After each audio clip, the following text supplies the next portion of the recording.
Hey everybody, I saw The Book of Eli starring Eli, I don't know, starring Denzel Washington, Gary Oldman, Mila Kunis, Ray Stevenson, Jennifer Beals, Tom Waits is also in this movie. Also very good stuff, or all very good stuff. The tagline for this movie is "Some will kill to have it, he will kill to protect it." What is it? That's the story. The story is about something.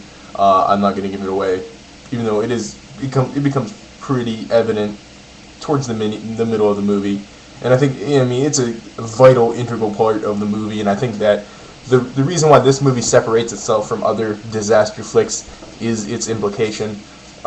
It being something people care about a lot more than me. Maybe you'll understand from that. I don't know, but Eli is this guy walking through what looks to be a barren wasteland, basically, after what looks to be some sort of apocalypse. He has like a satchel with stuff in it, and he has a sword with some holes in it, and he just goes through, and you could tell right away that he's just a badass, because the first scene of the movie is him killing a cat with a bow and arrow and eating it. There you go. And the movie kind of goes along on that path of the survivalist, disaster type film. But there are elements of the movie, I Am Legend kind of, not so much that. Doomsday, there's elements of the movie Doomsday which I actually liked more than a lot of people. And speaking of which, Malcolm Dowell's in both films.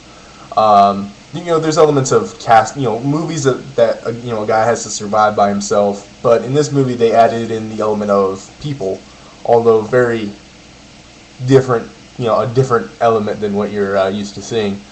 So I think it works a little bit better this way than it does those ways for the most part. Denzel Washington's always great, and he does a lot here with less words than he's used to using, and more of facial expressions and emotions, which is it just shows his range. Mila Kunis is good here. Her usual sassiness works really well. Gary Oldman's obviously something completely different than what he's ever been, as he is in every single role, and this is one of his better roles. I don't know if I could say that, but this is definitely a great role for him. His character, whose name was Carnegie, although you're not going to really... The names in this movie are pretty irrelevant.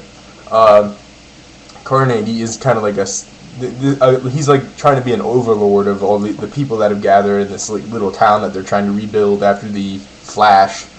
And he's one of the older people, and he knows how to read, and things that really show power, especially when when other people are older and you're the only one that knows how to read. It's very powerful. So I think that's a good basis for a movie, and it turned out really well. I'd say this movie is almost great. I really liked it. I think that Denzel did well, everybody did well, and the Hughes brothers directed it really well. The scenescapes, so to speak, were phenomenal.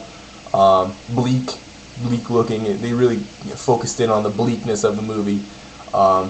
And they built their own world, and that's what I always look for in a movie where you're taking some, you're stepping out, so to speak. You're doing your own thing, and if you're doing your own thing and you just copy somebody else, what does that really even mean?